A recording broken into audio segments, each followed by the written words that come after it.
diving deep, deep into the source, bringing love so we can release that which we no longer need. Diving deep, deep into the source, bringing love so we can release that which we no longer need. Diving deep, deep into the source, bringing love so we can release that which we no longer need. Diving deep, deep into the source, bringing love so we can release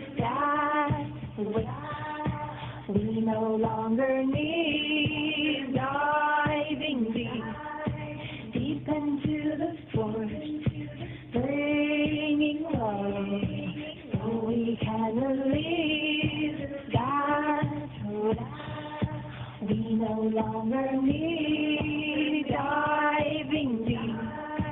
deep into the source, bringing love so we can release that which we no longer need.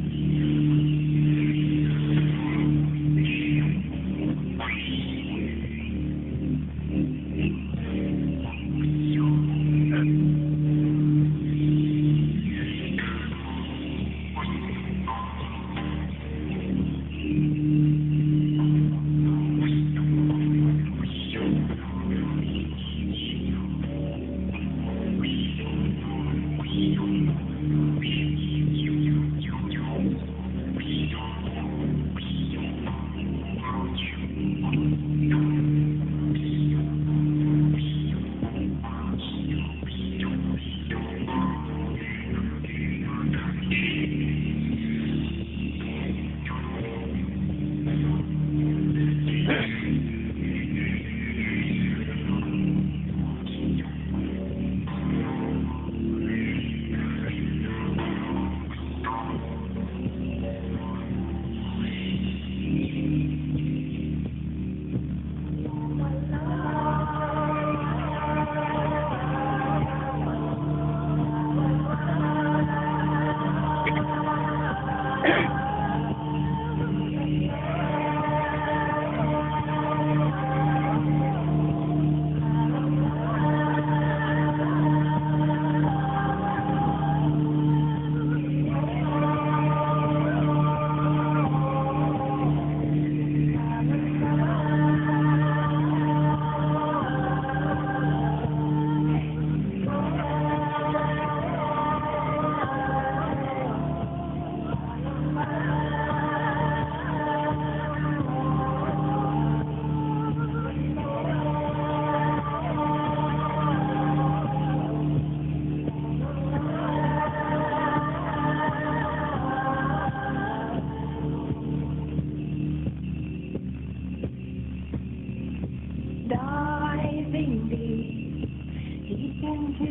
source, bringing love so we can release that which we no longer need.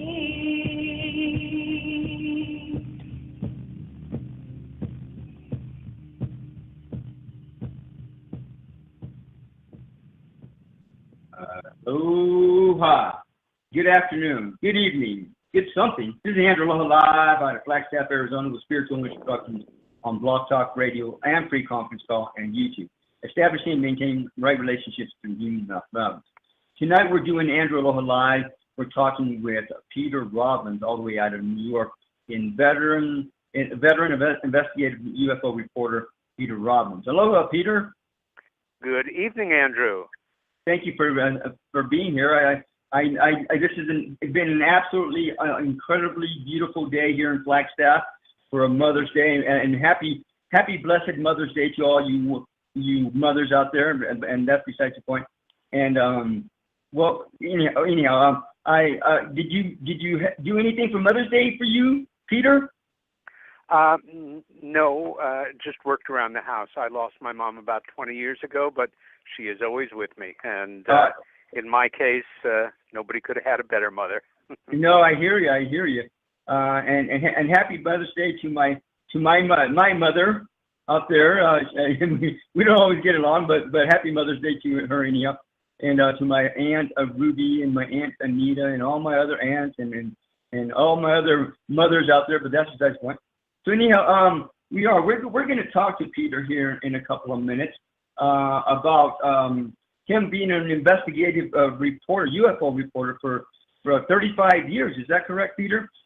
Well, I would say an investigative writer. Reporters overall are trained journalists. I'm self-trained, and I've worked for different publications and independently, but I couldn't call myself a reporter. I hear you. So anyhow, we're going to come back and talk to him. I do want to give a big aloha to all of our underwriters that help make the show happen from week to week, month to month, year to year, beginning with the 90-Day Ascension Journey at www.90dayascensionjourney.com. When you sign up for the 90-Day Ascension Journey, you will be facilitated with defining and redefining your soul true life purpose. You will be assisted with finding out what Ascension means to you. On this journey, you will be provided with tools, techniques, and assistance to empower you to connect and reconnect with yourself, your emotions and feelings in your mind, body, and spirit. Through a universal soul-centered process, you will be going through a lifelong transformation that will allow you to move forward with your endeavors and never look back if you dare. And for those of you that are interested in the book version of this, I did write a book version of this about 2 years ago. And you can go onto my website, spiritualimageproduction.com, or you can go to Amazon.com, order the book from there, or you can order the Kindle version there. And I do have the Kindle version on sale for 99 cents for now, if you really want to read it and want to keep it. And then if you want to do the actual mentoring program, the journey itself, you can get a hold of me and we can see if we can figure that out. In the meantime, we also have Anovate at www.spiritualimageproductions.anovate.com. Anovate being a French word, with over 25,000 scientific papers published on colostrum, a 90-day guarantee, and winner of the Healthy Living People's Choice Award twice over. Anovate focuses on helping people with weight loss, anti-aging, heart disease, diabetes, depression, high blood pressure, asthma, arthritis, rheumatoid arthritis, allergies, inflammation, gout, lupus, fibromyalgia, Crohn's disease, cancer, ulcers, the polio virus, chronic infections, digestive disorders, Alzheimer's disease, autoimmune disease, thymus gland, mental clarity, maintenance and protection of the immune system, synthesis and repair of the RNA and DNA, much, much more. And then we also have Maha Dakini Lore at www.mahadakini.com. Maha Dakini Lore's life has been a personal journey exploring sexuality and spirituality for over 20 years. She's a certified Tantra counselor and Tantra healer and a certified mind sound teacher. Maha Dakini Lore is also a graduate of Marlboro and Ron's year-long Sky Dancer Tantra Pacific Training Program, as well as a current member of the American Association of Sex Educators Club, Counselor and Therapist Club, and a charter member of the Association of Sexual Energy Professionals. She regularly attends trainings and conferences to keep current with the latest research and information on sexual education. And finally, we do have the 2018 MUFON Symposium at www.mufonsymposium.com. MUFON is the oldest and largest civilian UFO investigative organization in the United States, probably in the world, but that's one, with over 4,000 members worldwide in 43 countries and in all 50 states. MUFON also has 500 certified field investigators deployed worldwide, including myself. This year's 2015 MUFON Symposium will be held at the Crown Plaza in Cherry Hill, New Jersey, from the 27th through the 29th of July of this summer, with its theme being UFOs, extraterrestrials, and the future of humanity. There will be various speakers, including Peter Robbins there, who will be the MC from all over the United States presenting at this event. Register now for the symposium, and we'll see you there. And if you happen to see me there, give me a high five and let me know that you're there and at least say hi. So, and we're back. And again, this is the first of three. I'm not sure if it's going to be 3 or 4, but at least 3 interviews we're going to be doing with the 2018 MUFON Symposium series. All these people being speakers that will be speakers at the symposium. And so we have Peter Robbins to start us out with this series. Now, Peter, are you going to be speaking at this symposium? Is that correct? Well, I won't be a speaker, but I will be the person you see repeatedly before each speaker, and right. I'm looking forward to it. Okay, fair enough. But I'm really interested. I think it's really interesting because when I went to look at the lineup to choose the speakers that I want to bring on, I thought, wow, you're going to be an MC, and yet you have all this wealth of information to offer yourself. I thought that was really intriguing. So maybe next year you'll speak or something. I don't know, but I guess it is what it is. So yeah, go ahead. I have spoken at some past ones. Look forward to speaking in the future, and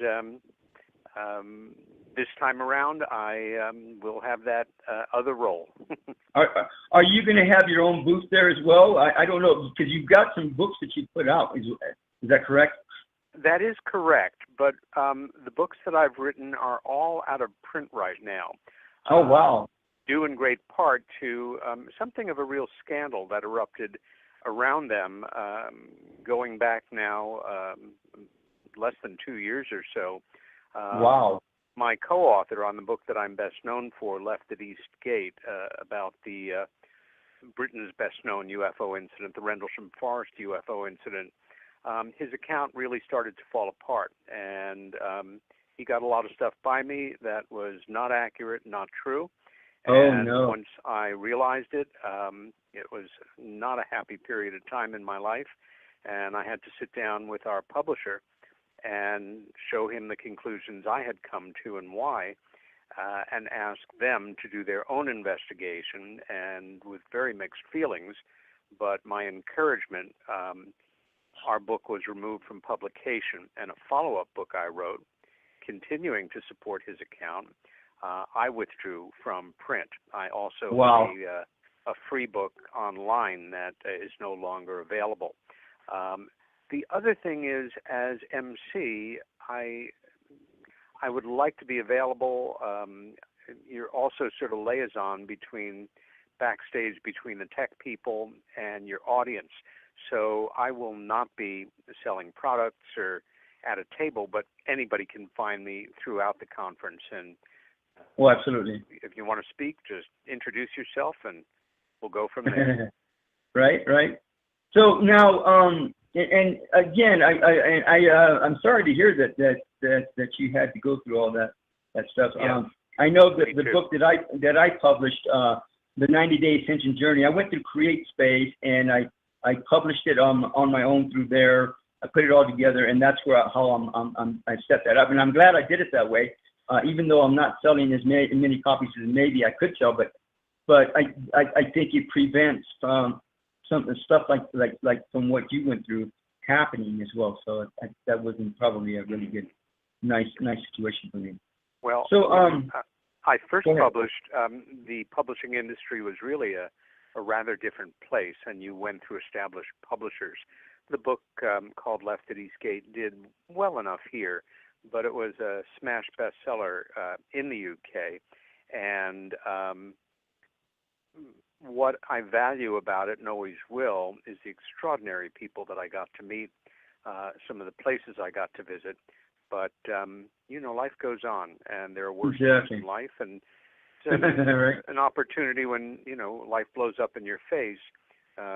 Deal with it, clear the air, take responsibility for your actions, make your apologies, and then move on. Yeah, what can you do, right? Exactly. Well, some people try to tough it out and ignore it, don't respond, be a tough guy, but that's never been my style or the way that I am. Yeah, I hear you. So, So let's talk about your and probably out of all the people I've ever interviewed, you're probably the most experienced veteran at reporting or writing that I've ever come across. Because I looked at your background and I was just amazed. And you know what's amazing is that I knew there was a lot of UFO conferences out there, but when I looked at your background, I realized that there's a whole lot more out there than I even conceived. Because I even Googled it, and I didn't find as many conferences as were in your resume there. Now I was just blown away. I was just absolutely blown away. So you grew up. A real honor to speak in so many places around the country and around the world. Yeah, exactly. Certainly to a degree on the Rendlesham. As we were talking, before we went on the air, I've always kind of followed my own passions and interests in this.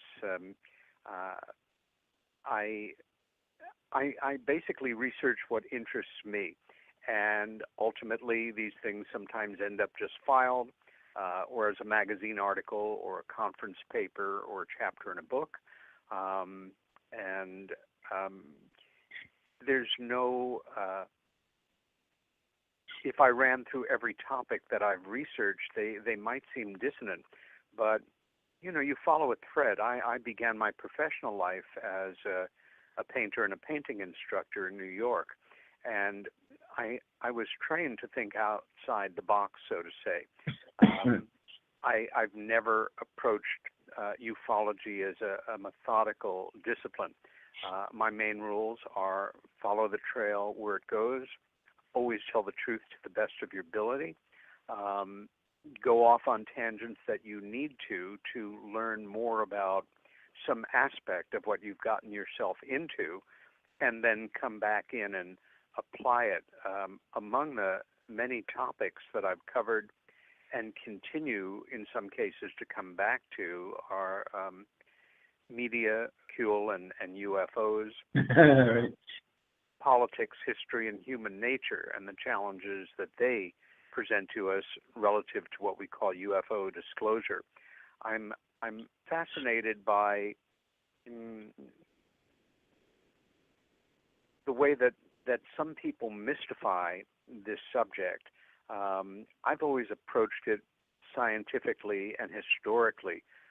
My three major mentors, one was a former staff officer of the Hungarian army during World War II, certainly an older gentleman when I met him in my 20s when I was just getting into the work. And he had been in charge of photo analysis for the Hungarian army during World War II. Another was a tough, no-nonsense New York City police detective.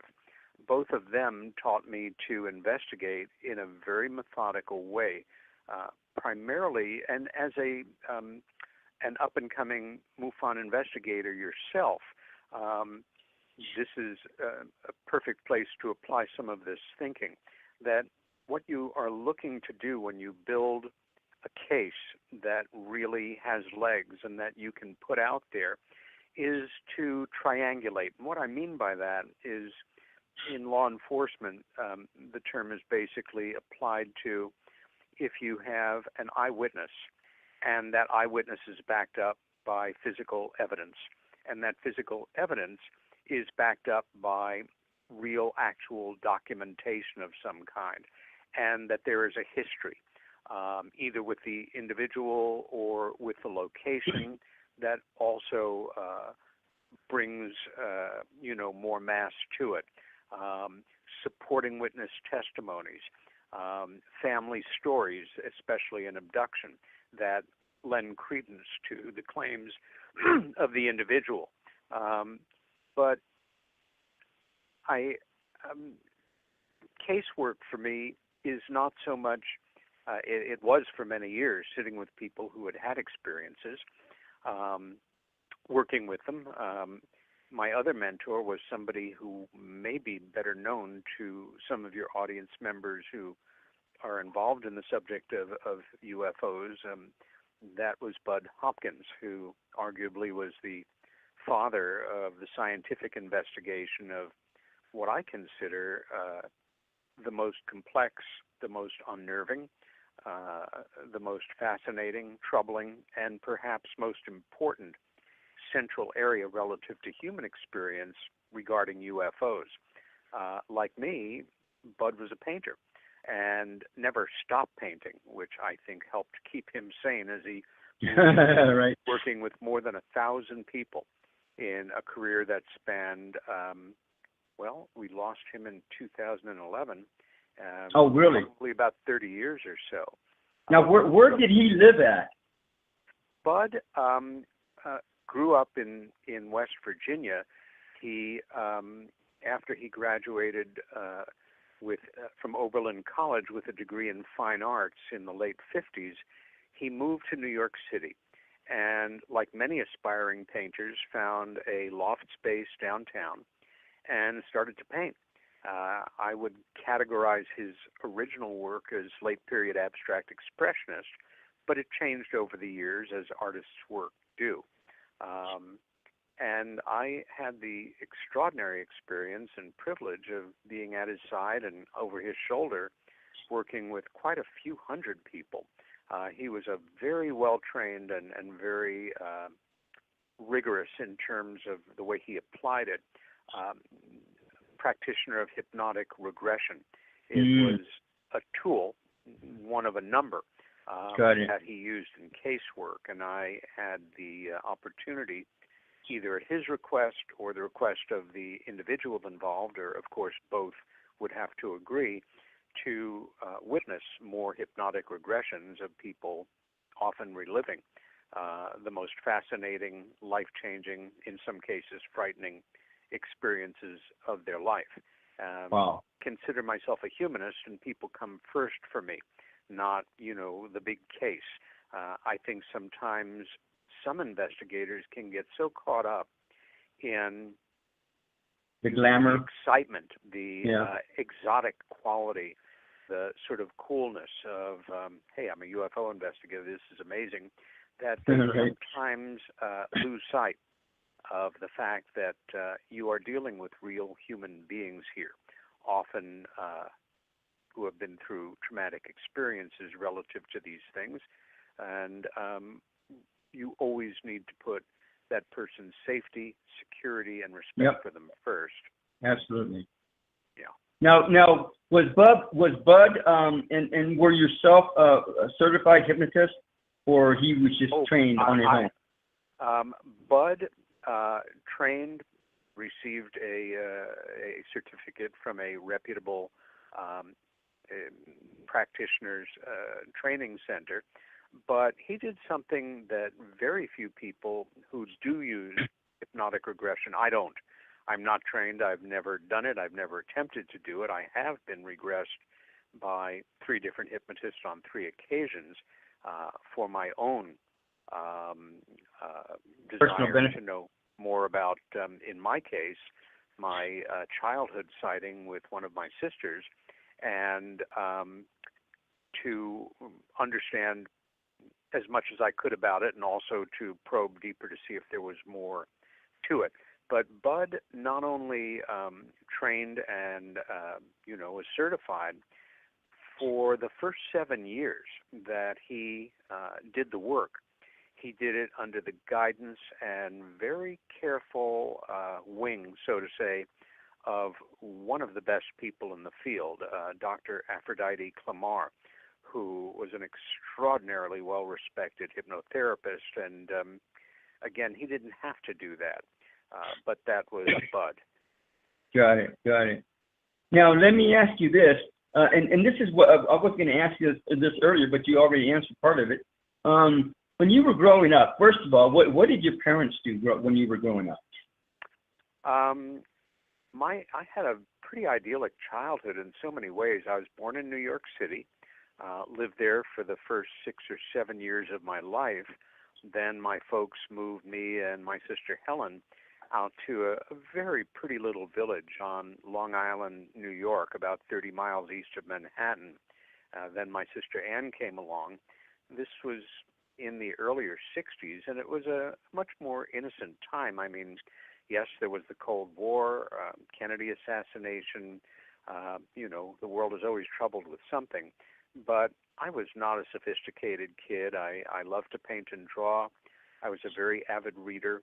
I was a mega nerd, Andrew. Stamps and now I got the picture. Okay. And loved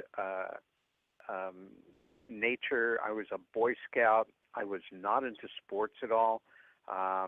I was very fortunate in that my dad's parents, who lived in New York City, started taking me to the theater and museums when I was very young, which is something I can't encourage parents to do strongly enough.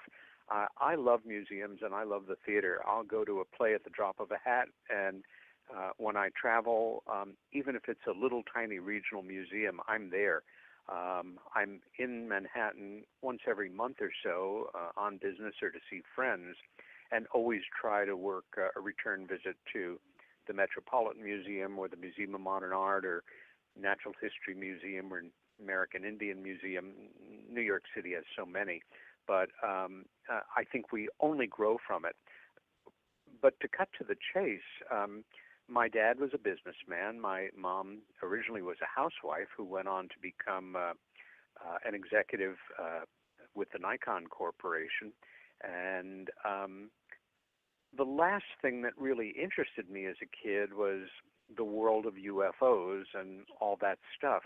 It just wasn't in my lexicon. It didn't really come up, except sometimes on a Saturday afternoon when me and a couple of my little geeky friends would take our bicycles to the Fantasy Theater, pay a very modest amount of money, and see fabulous black and white B movies of, giant insects and invaders from outer space, which were just great fun. But I think looking back on it, I intuited the message the adult world already had out there, which is this stuff is not real. It's just not true. And have fun with it, and, don't worry about it. It's just not part of the real world, was how I felt until I was about 14, and my sister was 12, and we had an absolutely knockout daylight sighting. Wow. It was so upsetting to me, especially because I was just a hormone-fueled little adolescent, wishing that I had better hair and cooler clothes and a girlfriend and, was taller. And who needs the ridicule, especially at that age? And I actually, within a relatively short time, repressed the memory. And I did it so well that it was more than 14 years before it surfaced. And when it did, my life changed that day forever. Wow. Yeah, and I hear what you're saying. I think I had a similar experience, and it was in the back of my mind, I think, for 5 years before it came back to me, and then I remembered everything. So what happened? What was it that you experienced when you were 14 years old on that day and that afternoon? Yeah. My sister and I, who were very close throughout our lives, my sister Helen passed in 2000. But we were an extremely close brother and sister. As adults, we were both artists. Helen was a poet and a painter who went on to become a gold and platinum award-winning singer-songwriter and well-known performer in this part of the country, and part of that first wave of punk that swept through clubs like CBGB's here in New York. And that was a whole another part of our lives. But, we edited each other's work. We'd stay up late at night smoking pot and watching bad movies, dated each other's friends, again, very close. We were just goofing around on the front lawn, as kids do, on a perfectly beautiful late June morning, and not a cloud in the sky. This is a now you guys weren't high, you weren't drunk or anything, no illegal drugs or anything at the time? We were She was 12 years old and I was 14, but 14, like most kids now, would be 7 or 8 on a certain level. I had never had a drink in my life, and a pot was something that you boiled water. And this was a very different time, Andrew. Oh, wow. Yeah, no kidding. We were just kids. And I caught something out of my right peripheral vision and called her attention to it, reliving it again 3 times in hypnosis. I either said her name or said, look. It was one word.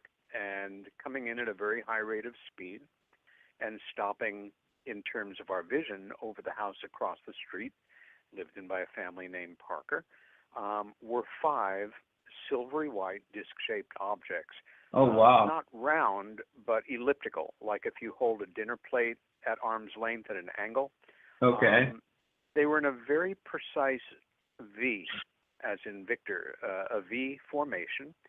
They weren't bright and shiny like stainless steel, but more like brushed aluminum, and they just stopped and hung there. I can't tell you how close they were, but I can tell you that we could make out regular detailing around the edge of each that was not silver, that we could only read the way that you would windows on an airliner at a distance. Got it. And I had an experience then, and again, when it came back, all the details came back, that I've chronicled, I'm sure, with several hundred people over the decades as an investigative writer. And I call it the checklist reaction. Basically, you're minding your own business, and you look up, and you see something or things that immediately cause your mind to rattle through everything they are not. It's not a plane, a kite, a blimp, a helicopter, a balloon, a dirigible, a reflection from the ground, a strange-shaped cloud, birds, a giant plastic bag float. What the hell is it? And for me, again, as a very unsophisticated 14-year-old kid, I struggled in that moment, unlike I ever had before, and I kind of hit the wall. I experienced a tremendous sense of loneliness and a realization in so many words that, wait a minute, there's no way that these are anything like anything that I've been told is out there. They only look like, oh my God, flying saucers from the B movies. But I know they don't exist but wait, there they are, and it was very upsetting. And at a certain point, you'd think, and I've had people even say to me when I make this remark, I had it. My anxiety level was that high that I took off and I went to run into the house to tell our mother, who was actually making lunch for us at that time. And I found within 2 seconds or so that something incredibly strange was happening to me. I felt like I was running through molasses, that everything was in slow motion around me. Wow. I became so instantly fascinated with what was going on with me, believe it or not, my attention completely shifted from them. There was no fear, no anxiety. I was just fascinated. What was actually happening was I had lost all motor coordination, and I was falling as I was running.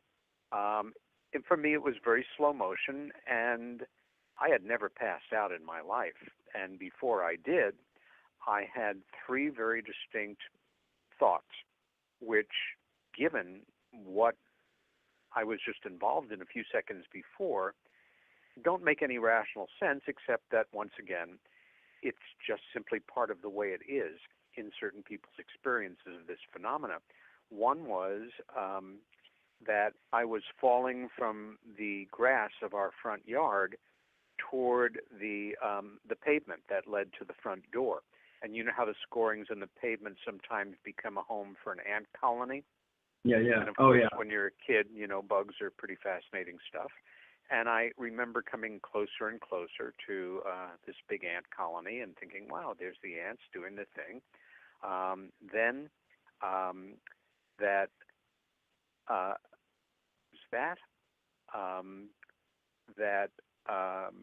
my mother's hydrangea bushes. She was a great gardener, and they looked absolutely lovely, pale blue, and once again, flowers in your mother's garden.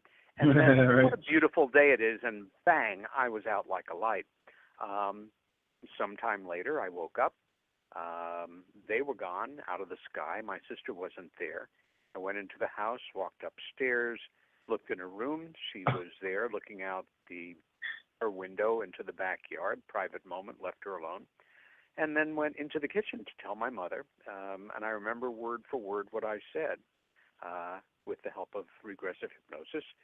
It was, Mom, Helen and I just saw some things in the sky over the Parker's house that looked like flying saucers from the movies. Now, many years later, when we sat down with our folks to go over what had happened, my mom didn't remember that, not that she would have to.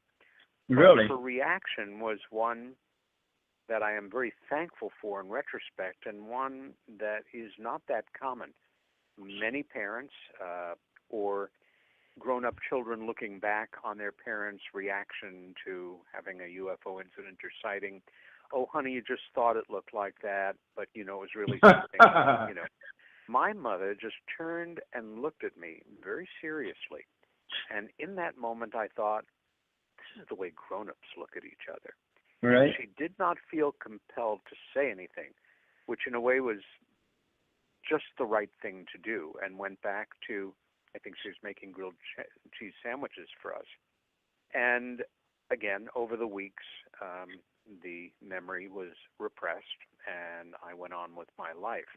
Now, 14 and a half years later, and we don't have a lot of time, I think I know there's a combination of reasons why it came up when it did, the most important one being that my mind, I guess, was ready to deal with it. And this memory came roaring back like a film loop in my mind that I couldn't stop. And my first thought, quite honestly, was I thought I was going crazy because I knew it had happened. And I said, how could you forget such a thing? Right. And that broke me down a bit. But after a while, I calmed down, had a cup of tea, and said, where do I go from here? Of course, I decided I would call my sister. But I had the forethought before I called her to think things out. And when I did call her, I said, I've had a return of a memory from when we were kids. And I need to know if you have that same memory. But I'm concerned that if I tell you what it is, you'll either say yes or no. And I'll never really know in my heart if you share that with me. So let me set the scene. And what I did, Andrew, was start to just describe the weather, where we were standing on the front lawn, in relation to each other, about the time of day. And she cut me off mid-sentence, laughing, saying, stop, I know what you're talking about. And oh, really? This is more than 40 years ago. Right. And proceeded to tell me what I remembered, but she wasn't sure whether it was 5 or 6, which we worked out the next day because that afternoon I did a painting of what it wasn't, namely 6, so that I could cover one up with my hand when I showed it to her the next day. And she agreed that the V was even. And on the phone, after I hit this point of, oh, my God, that was real. Oh, my God, that was real. She said, but there's more, and I don't know how you're going to feel about it, and proceeded to tell me a series of memories that she carried with her from that day on. Wow. That I had never heard anything in my life like before, and now I have heard so many times I can't even give you a figure, hundreds. Wow. In some senses, using very similar wording. It was essentially levitating into the air. Who was levitating? Helen. I was down on the ground. Oh, she was? Yeah. Wow. And I was, she saw the top of the house get smaller and smaller, felt her hair blowing, and the next thing she knew, she was being walked through a hallway. Holy cow. by what we would now call, the term didn't exist then, but a number of archetypical grays with one taller one. And the next thing she knew, she was on a metal table with them, examining her, talking to her inner head. I was shattered. I knew my sister better than anybody, and she had no reason to make up a story like this. Also, in the mid-'70s, this was not a subject that was really, being discussed in books and movies and documentaries, the abduction phenomena, so to say. Yeah, and I came away from that conversation absolutely obsessed with what had happened to my sister and what did it mean. And my career as a painter was backburnered. I continued to teach and paint and show my work, but the heart had really gone out of it, and I resented that tremendously. But something more important had presented itself to me, and here we are all these years later. So now, Peter, what you're telling me is you didn't know your sister was abducted, and here she's had this memory for who knows how years. She's probably held inside herself and not told anybody about it for years.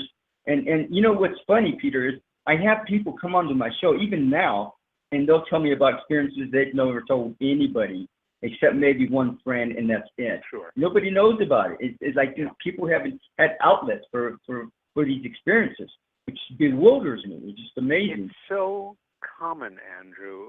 It is.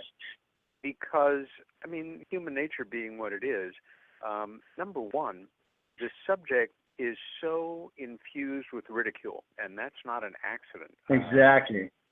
That was very well done in the summer of 1947. I know it because I have studied that whole media, essentially. Yeah, because you told me earlier to educate Americans that there was nothing to this phenomena that busted loose that summer. And of course, one of the first questions out of my mouth after she told me about her memories was, why haven't we ever talked about this? And she said, do you remember that afternoon? I came up to you and I said, do you want to talk about this? And you said, no. And I love you and I respect you, and one day led to the next week, next month, next year. And here we are. I said, well, what have you been thinking about or not all this time? She said, oh, I've never forgotten about it. I think about it on and off, sometimes every day, every few days. It's always there as a very active, very life-changing memory. I said, how has it affected you? She said, well, I thought about it. And she said, it made me feel special. And I never felt compelled to talk about it to my friends, also knowing, that they'd give me a funny look or I'd be ostracized or kids would make fun of me. I didn't feel the need to. But she, as her career took off in the music business, she most certainly never made a secret of it. She'd discuss it sometimes in music business publication interviews.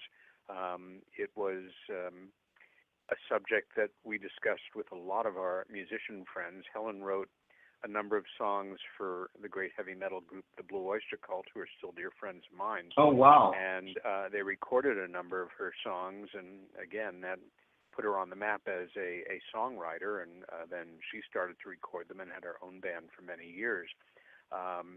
But the Blue Oyster Cult had an early song called ETI, Extraterrestrial Intelligence, that their legendary producer, Sandy Pearlman, had asked me if I had any documents I could share with him. And I was less than a year into the work when he was working on that song, but I was delighted to give him, some terrific documents that I had started copying out of anthologies, or that small core of people that I was starting to network with shared with me. Of course, it was all analog at the time, and neither one of us backed down. We did a number of television shows together, including the old Geraldo show with Bud and another person who had been through the abduction experience, not unlike my sister. And she was very outspoken about it right up until she died. Wow. So now there's a couple of questions. First of all, were you abducted? And then second of all, was she abducted again thereafter? Because a lot of times when people get abducted, they get abducted again. And was she impregnated or anything like that? Mm-hmm. Number one, no, I wasn't. And that was a main reason why I wanted to undergo hypnotic regression. Got it. Again, 3 times. One with Bud, one with a hypnotist who I knew socially, and one with this New York City police detective who had been trained in doing hypnotic regression for criminal investigation. Absolutely nothing rattled loose. Also, if there was something still being held, a memory that hadn't released that maybe I had an experience, I think it would have come up in the several decades on and off that I worked as Bud Hopkins' assistant. Over those years, he and a number of other key researchers developed a series of protocols, a list of things that, 1, 2, 4 of them meant nothing. But, if 16 or 20 of them applied to you, then you'd probably, it supported the reality of the experience. Strange phobias, specific kinds of dreams, and absolutely nothing. Not only nothing came up for me with any of those specific a priorities, but there was no anxiety for me working with abductees with Bud, to the tune of several hundred of them that I worked directly with over those years, and many, many more since. So I think I can safely say that no, I did not have an abduction experience. Helen was real clear that there was no sea involved, but she and Bud did explore 2 other events that, had they continued on to look into them deeply, probably would have been confirmed. The fact is, when this area of research began in a formalized way in the late 70s, early 80s, the UFO research community was very, I won't say skeptical about the subject, but, visualize you and your colleagues 40 years ago. You're an adult. You're known as, oh, that's my friend Andrew who takes UFOs seriously. He's a real nice guy, but who knows why people do that. You wanted to appear as professional as possible. As my colleague David Jacobs once said, we were focused on the license plates and not the drivers, with all the right reasons. Ufology 40 years ago was much more focused on statistics, trace cases, sighting reports, photo analysis, all good, all valuable, all still important.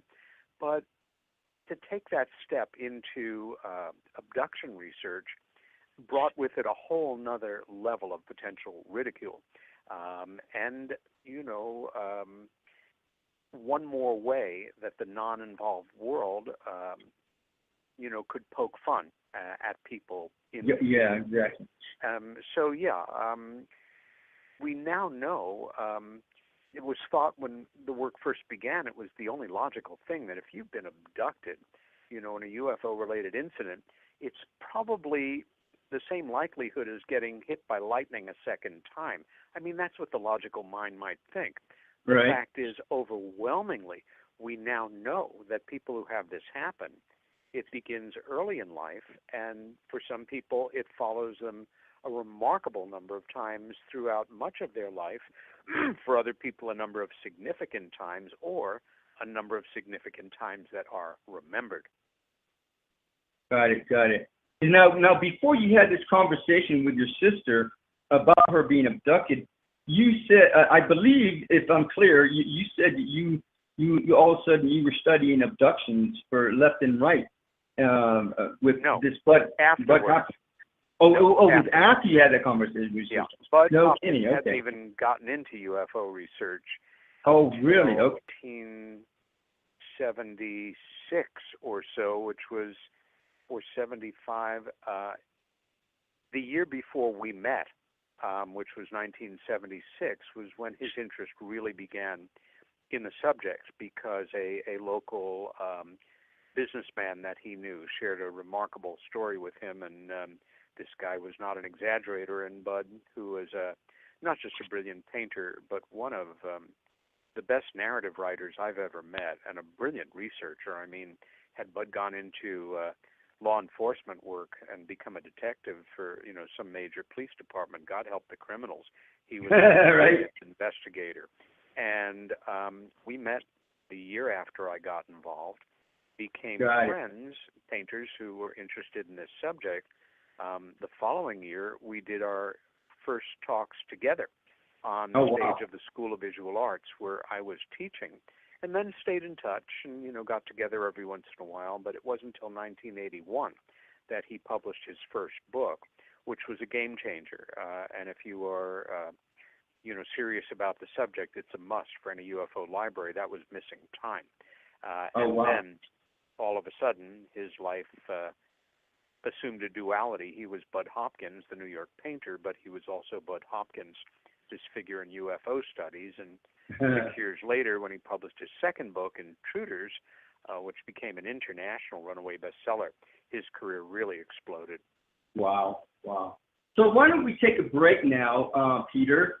Just take a breather, and I want to play some music by a guy by the name of Daniel Paul from his album Elephant Prayers, which is an amazing, awesome, spiritual type of album. I want to play on behalf of mothers.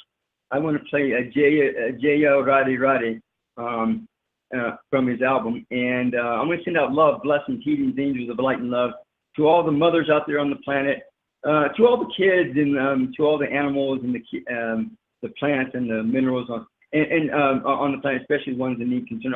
Also, of course, to you, Peter, and your family and friends, and to me and my family and friends, and also to, before I forget, I want to send out a special blessing out to a friend of mine. I actually talked with her on a couple of occasions. I didn't really get to talk to her a lot, but her and I just talked for like 2 or 3 hours, like two or three times over. And it was just, we had a nice conversation. And then she moved to Northern California, where I used to live at, and she started up an animal rescue company or nonprofit, and she did so much incredible service for these animals. And then I just found out yesterday, Friday, that she was in a head-on collision with someone and was, I guess, killed instantaneously back in April, about 2 weeks ago. And so, and I was wondering, well, I haven't seen any posts from her or seen anything going on. I wonder what happened to her. And so I went and checked, and sure enough, I found that information out, and I was just blown away. She was incredibly beautiful young woman, had all kinds of life and spirit in her, and it's I'm appalled that I think it's unfair that she's already moved on and graduated from Earth. So I think it's not fair at all. But that's besides the point. So anyhow, I want to send out love, blessings, healings, angels of light and love to her and her family, of the people she left behind, the animals she left behind, and then of course to the president of the United States, Peter. That guy needs all kinds of help. Him and his entourage, his family and friends, and hopefully our country can be established or directed in the right direction somehow, sooner or later, one way or another, and we'll be in a lot better shape. But anyhow, anybody else that you want to send out love and light to right now, Peter? Sure, lots of people, and I will just keep their names in my heart. Okay, good. To everyone else in need and concern, to all the fairies and all the little elves and gnomes and Munahuni out there, all the leprechauns, all the little people as well, everyone else in need and concern, we will be back. Jaya Radhe Radhe by Daniel Paul from his album Elephant Prayers, and we'll be back.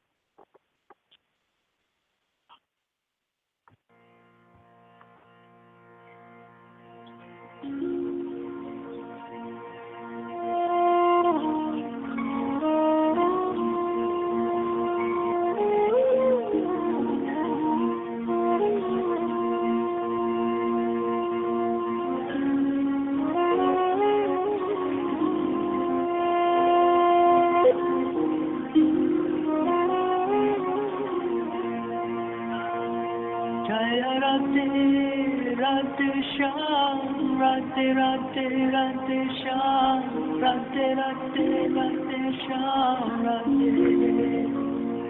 Jaya Radhe Radhe Shyam, Radhe Radhe Radhe Shyam, Radhe Radhe Radhe Shyam, Radhe.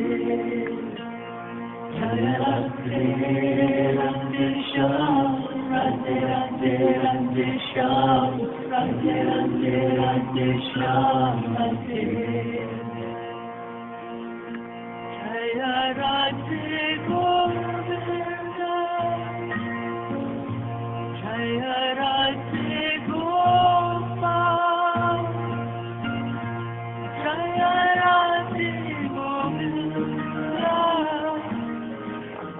Jaya Radhe Gopal,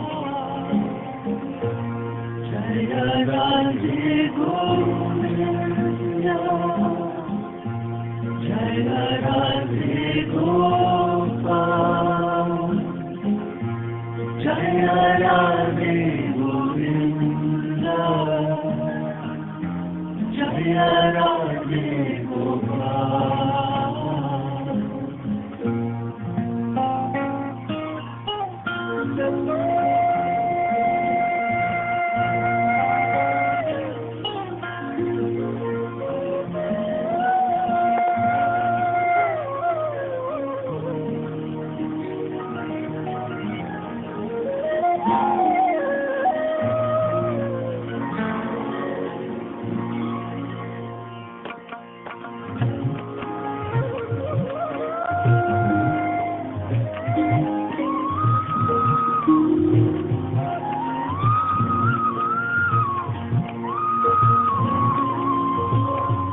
Jaya Radhe Gopal,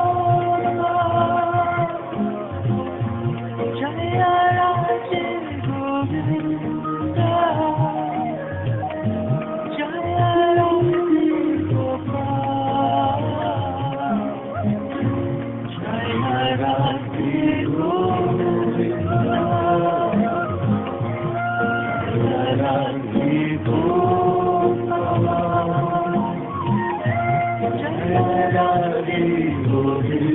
Jaya Radhe Gopal.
And we're back. Once again, an aloha, blessed Mother's Day weekend to you and your family. Tonight, we're on Spirit. We're doing Andrew Aloha Live, talking with Peter Robbins, all the way out of New York, about him being a veteran investigative reporter, UFO reporter or writer, I guess. And we've talked about him growing up in New York area in the East Coast and having an experience with his sister that was profound. And did you tell your parents about that? Well, I guess you did tell your parents about that, but did you yes. talk about that very much, or what was behind that whole scenario? Behind the whole scenario? How do you mean? When you had that experience with your sister, you forgot it for several years, and then you remembered it. That's kind of a similar experience that I had. And then after that, you didn't talk about it very much, I guess you started doing investigations on abductions after that. Is that correct? No. First, it wasn't like I forgot it, like I forgot where I put something. I made every effort to my mind, thinking back now, and did. Then more than 14 and a half years passed with nothing, rattling it loose. After that initial conversation we had that I described earlier, I became obsessed with the topic and started to seek out, used books at bookstores, started to read them. Some of them I learned a lot from. Some of them were total and utter crap, as is the case with the wide variety of UFO-related literature out there. It opened up, obviously, one more subject for Helen and I to discuss, and to not be so concerned, really to care less about what other people thought about it. Right. I was interested, and people that I knew it. In fact, overnight, it became a subject for the paintings and drawings that I was doing where it had never, ever been before, Right. which some people thought was cool. Other ones who had followed my work for some years as a up-and-coming aspiring painter here were really quite uncomfortable about, including an art dealer who was considering signing me for her gallery. This was not something that she was comfortable with, and when she came to my studio to see the new stuff, I realized, much to my embarrassment, I had been so caught up in this the previous few months that I wasn't even thinking about how she would feel about it, and I put her in an awfully uncomfortable place. She went on to become an incredibly successful gallery owner, Mary Boone, one of the most successful in the history of modern art. Wow. But I didn't even feel, I wasn't going to blurt out this story. That would have just been even more inappropriate in a business sense. Right. But I was trying to learn as much as I could about the basic subject.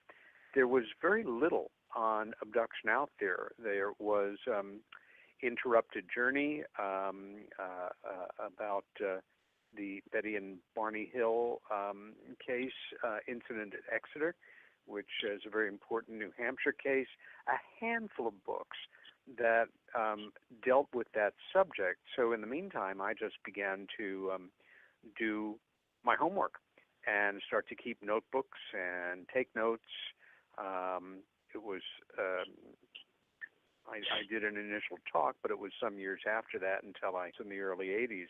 And again, it wasn't until the early 80s and well into the 80s and beyond that I then linked up with Bud and again was not doing my own investigations as much as assisting him in his. And boy, did he need assistance. I mean, Wow. He was getting thousands of letters, and he Wow. over the years, and he insisted, and this is all before electronic communication, that they all be answered.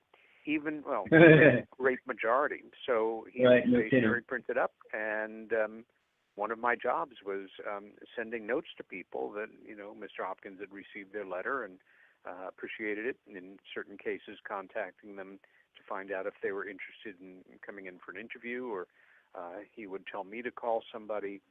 But my abduction studies, for lack of a better term, didn't begin for some years after my awakening to this subject and my obsession with it and its implications for humanity.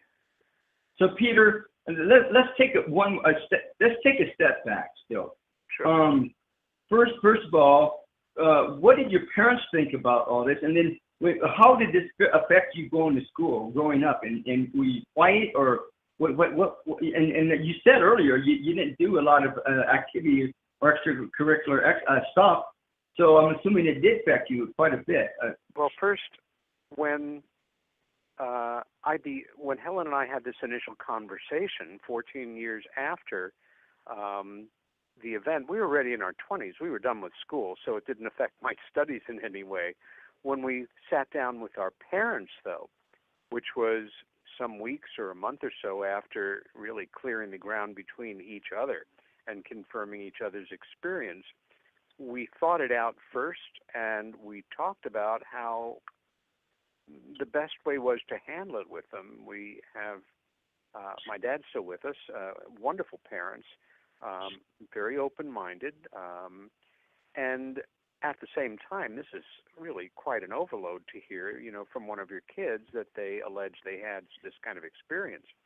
Right. But we waited till an evening that the four of us were together and had dinner together.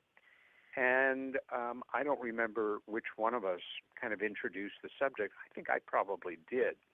And in so many words, we went back and forth discussing the whole genesis of it, from when it happened to all of the years that we didn't talk about it, why we felt that was, what we now agreed on, and that this was something that absolutely fascinated us now, and that, we were both interested in learning more about. Best I recall, Andrew, my folks basically took it in.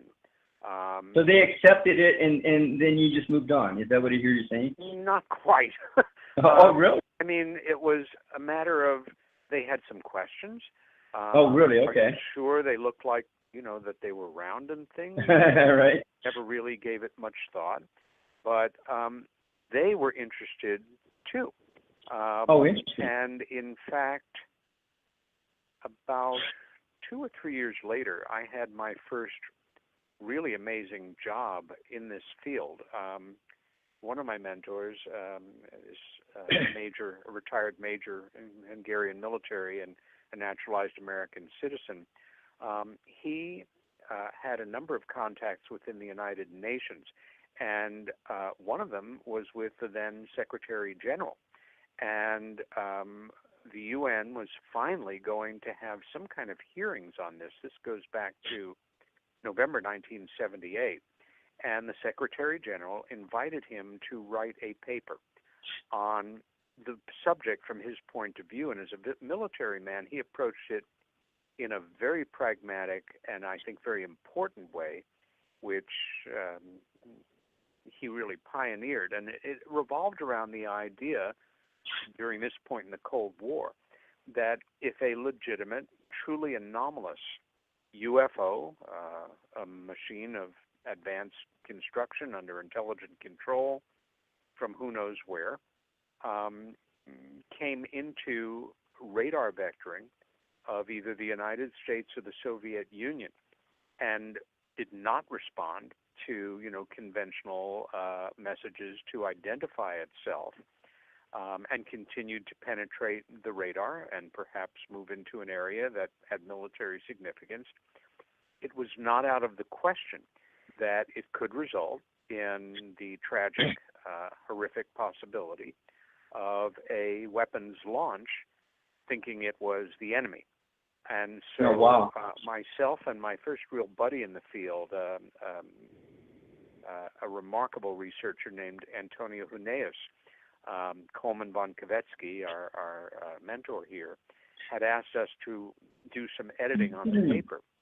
We weren't paid for it. However, we were invited to attend these meetings of the Special Security Council, and it was there, sitting in the gallery, that I got to hear for the first time Stanton Friedman, Dr. Alan Hynek, Jacques Vallée, Gordon Cooper, the astronaut, who took a very serious view on this, was supposed to be coming into town to read a statement, but there was a terrific snowstorm a day or two before that, and the city kind of shut down. So his statement was read into the record, being that my folks found this idea so interesting that they both took the day off from work, met me at the UN, and joined me for sitting in and listening to these amazing, discussions. And we had lunch together and talked about it. I still have a series of pictures from that day of the main speakers, Hynek and Friedman and Vallée, and a picture of me and my mom and dad that a UN photographer took of us in the rotunda of the Secretariat building. But they started to read some of the books. My mom was a bit more anxious about it, but found it fascinating and was quite proud of me. And, when I was a published author around the subject, or I'd have a particularly significant speaking job in the country or in a foreign country, wanted to know the latest. My dad became more involved. He read quite a number of books. He actually spent a day with Bud and I hanging out and seeing what we did and asking questions, and Bud showing him different evidence and things. And he's well in his 90s now, but he is still interested. He's just pissed off he hasn't seen one. Got it. So I guess what I wanted, first of all, did you ever have any other encounters at all with ghosts or paranormal encounters at all during or prior to that one initial experience with your sister? Nothing with Helen. In February of 1988, when I went over to England for the first time to begin investigating this Suffolk East Anglia case, now better known as the Rendlesham Forest UFO incident, with my former co-author, I had one of the most memorable nights of my life. It was our second day in the UK. We were going to be there for a week. I figured it was going to be the only visit I was going to make to the UK.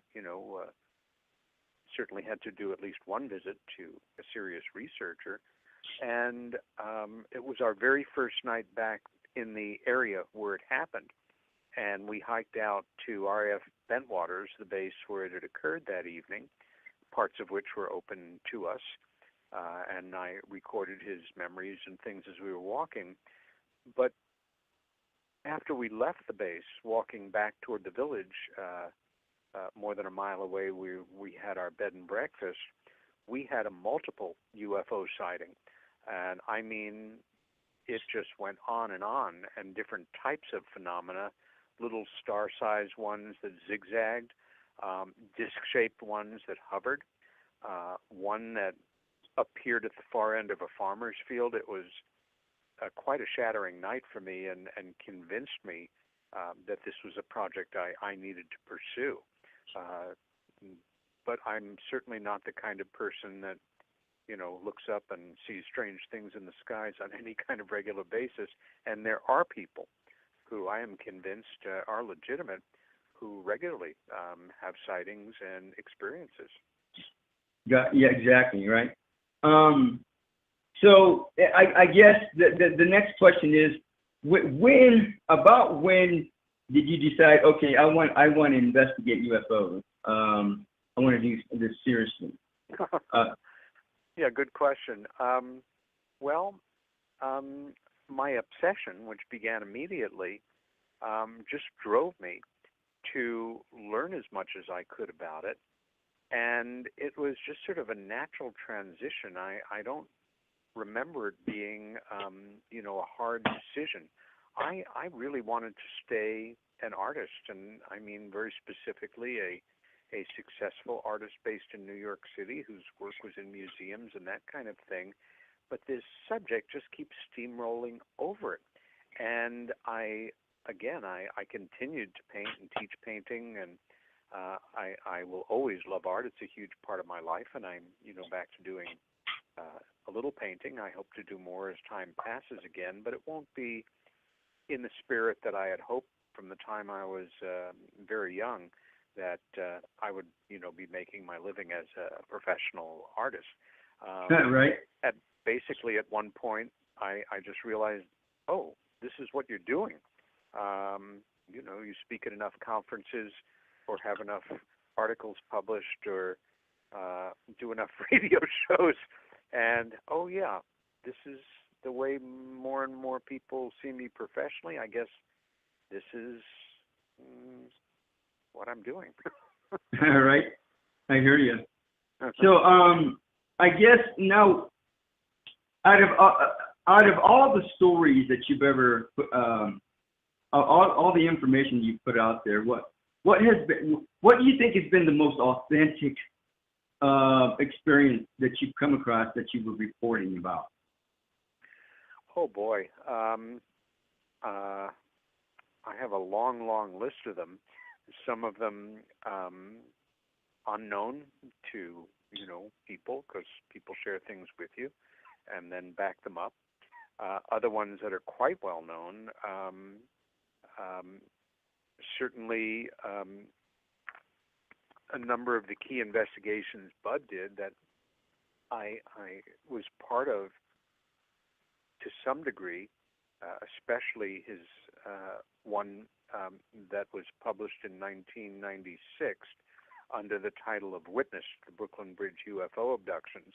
That was a 6-year-long investigation where I really was involved all the way through. And the central character, the woman whose experiences the book is about, became a good friend of mine, remains a very good friend, Linda Corteil. In fact, we were back and forth earlier just by Facebook message just to say hi. But extraordinary case of a woman, a New Yorker. People think these things don't happen in big cities, but they do, as well as the countryside, who had a history of being taken. And in instances from her apartment in Lower Manhattan, levitated out of her window, I think the 12th floor of her building. Wow. Taken up into a craft, which then plunged into the East River, then time on a beach out on Long Island. I mean, it's a life story, but it's extraordinary. In Intruders, again, that's the title of a book based on one of Bud's most important investigations. It involves a woman, not unlike a lot of regular folks, a working woman with a family in Kokomo, Indiana, who had abduction experiences throughout her life. And it's not, these investigations were not anecdotal. Just tell me your memories or what you want to tell me, and I'm going to write it up. They're built like criminal investigations, really, on extraordinary amounts of different types of evidence. A case that I think is as authentic as they get, and one of the better-known ones, involves somebody who, when the case first broke in the later 70s, well, it actually broke in November of 1975 when it happened, to a 22-year-old in a very small town in Arizona who worked as a logger at the time, named Travis Walton. When I read Travis's book, I was absolutely knocked back by it.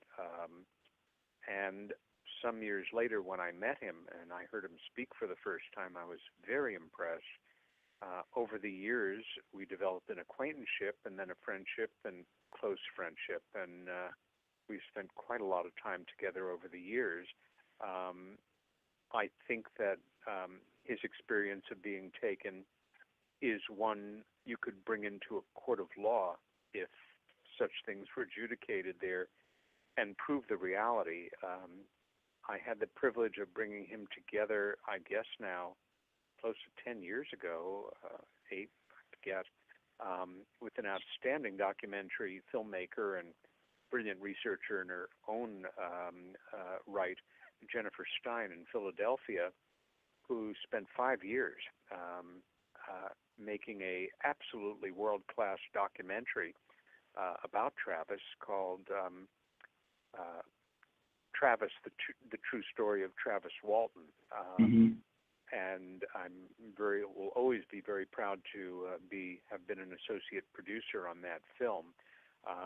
I keep a number of copies just to loan out to people. It's as good a tool or device or introduction to the seriousness of this reality and the evidence of many kinds that back it up as any I've ever come across, and particularly so with rational, intelligent, perfectly understandable skeptics. And I should say here, we should all be skeptics in this, especially those of us that consider ourselves professional in the field. Being a believer is not an asset. Being a skeptic and doing the hard work is, because for years now, where I don't have the luxury of disbelief. I've just seen too much evidence that is completely credible to me, of the reality of this phenomena. So I have to be careful, we all do, to not just accept that the next case is a real one because the last case was a real one. Right. Even if everything seems to check out. When I was a kid, I was introduced to the work of a wonderful British writer, Arthur Conan Doyle. And being a film maniac from the time I was young, I was first introduced to Sherlock Holmes through the wonderful old 1930s and 40s British films, creaky black and white jobs with Basil Rathbone and Nigel Bruce as Holmes and Watson. It's been, obviously updated, and it keeps being redone, as good stories sometimes are. But one of the things I really admired about Holmes that I took into my professional life is what he called deductive reasoning. And that basically is when you are confronted by a mystery to, the most dramatic conclusions, begin to investigate it by looking as hard and completely as you can at the most mundane explanation, the everyday boring one. If it doesn't check out, take one step to the second most mundane explanation and keep doing the work until you've exhausted them. That's where it begins to get really interesting. Now, for a lot of people, it's kind of boring. It's not very sexy. Right. It will always pay off. And in this short attention span, theater, conspiracy-driven world we are living in more and more, a lot of people don't feel the need to really investigate. When you see, a wonderful bit of footage posted on Facebook or YouTube, anything can be faked. It is a fake, but at the least, establish who shot it, where it was allegedly shot. Were there any witnesses? Has it gone through any kind of photo analysis? Is there any credible supporting evidence to back it up? At least as often as it's not, it's going to fall apart. Because for a lot of people in our crazy culture, it's fun to fake stuff and fool people. And it's not getting better. So it's up to the investigator to apply as rigorous standards as they can. I hear you.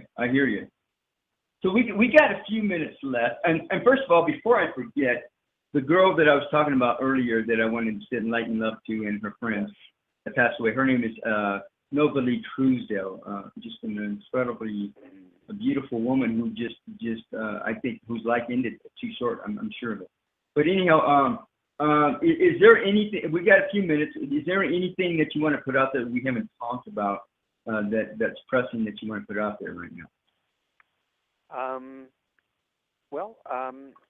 In terms of my current projects, I work at my own rate, and a couple of things that I'm developing right now is a paper on I call it Comets, Cults, and Fundamentalist Thinking, a UFO-related cautionary tale about how cults can, take people who want to believe, as the old X-Files posters say, and do tremendous damage to them.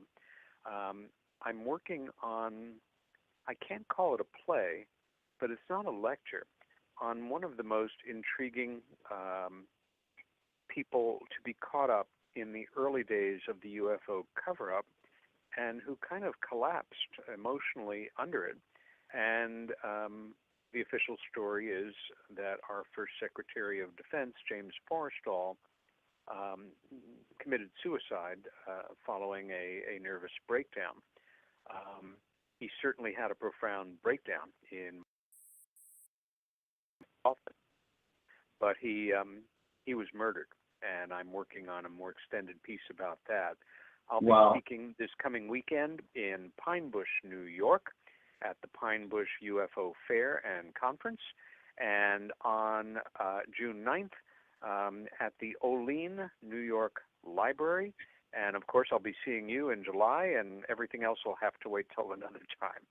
At the MUFON Symposium. 29th of July. Exactly. That's in Cherry Hill, New Jersey. You can Google, 2018 International MUFON Symposium, and Andrew and I hope we see you there. Absolutely. So I know there's much more that we could talk about, and that you have so much more information available. And I want to thank you for sharing your time with us, Peter, here tonight, your valuable time. And I'm sure you'll be a fun MC to have at the MUFON Symposium, right? Thank you. I want to thank all of you for stopping by. Again, happy Mother's Day to all of you. Have a God-guided week. Be the love that you are. Always have. Aloha.